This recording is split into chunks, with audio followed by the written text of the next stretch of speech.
The second book of Samuel, chapter 11. And it came to pass at the return of the year, at the time when kings go forth, that David sent Joab and his servants with him, and all Israel. And they laid waste the land of the children of Ammon, and besieged Rabbah. But David abode at Jerusalem. And it came to pass at evening time, that David arose from off his couch, and walked upon the roof of the king's house. And from the roof he saw a woman bathing, and the woman was very beautiful. And David sent and inquired after the woman. And one said, Is not this Bathsheba, the daughter of Eliam, the wife of Urijah the Hittite?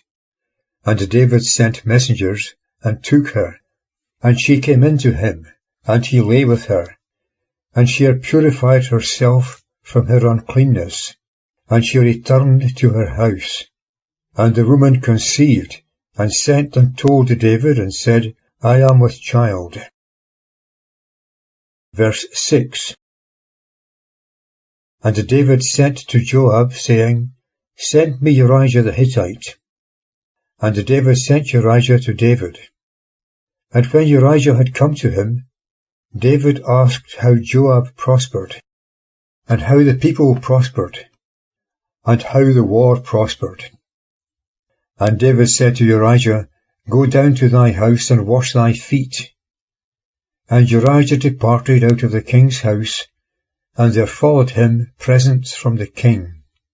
And Urijah slept at the entrance of the king's house with all the servants of his lord, and went not down to his house.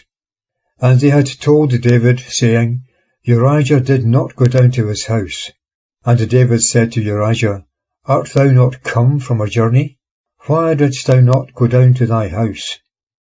And Urijah said to David, The ark, and Israel, and Judah abide in booths, and my lord Joab, and the servants of my lord, are encamped in the open fields. Shall I then go into my house, to eat, and to drink, and to lie with my wife? As thou livest, and as thy soul liveth, I will not do this thing. And David said to Urijah, Abide here today also, and tomorrow I will let thee depart. And Urijah abode in Jerusalem that day and the morrow. And David invited him, and he ate and drank before him, and he made him drunk. And in the evening he went out to lie on his couch with the servants of his lord, but did not go down to his house. Verse 14. And it came to pass in the morning that David wrote a letter to Joab, and sent it by Urijah. And he wrote in the letter, saying, Set Urijah in the front of the thickest fight, and withdraw from him, that he may be smitten and die.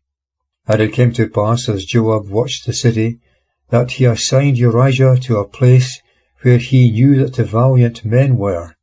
And the men of the city went out and fought with Joab. And there fell some of the people of the servants of David, and Urijah the Hittite died also.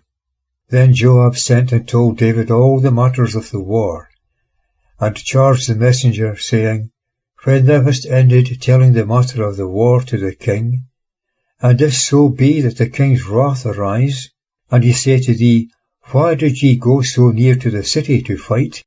Did ye not know that they would shoot from the wall? Who smote Abimelech the son of Jerubbesheth? Did not a woman cast the upper stone of a handmill from the wall, that he died in Thebez? Why did ye go near the wall? Then say thou, Thy servant Urijah the Hittite is dead also. Verse 22. And the messenger went, and he came and told David all that Joab sent him for.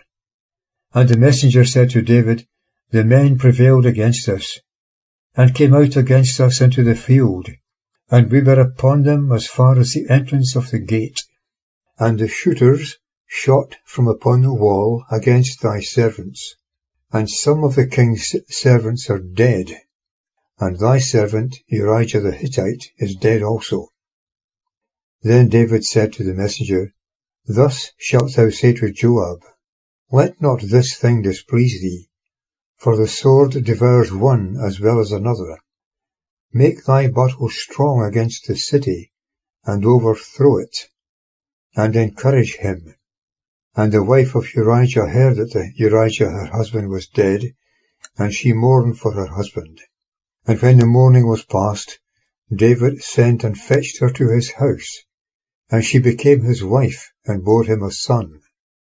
But the thing that David had done was evil in the sight of Jehovah.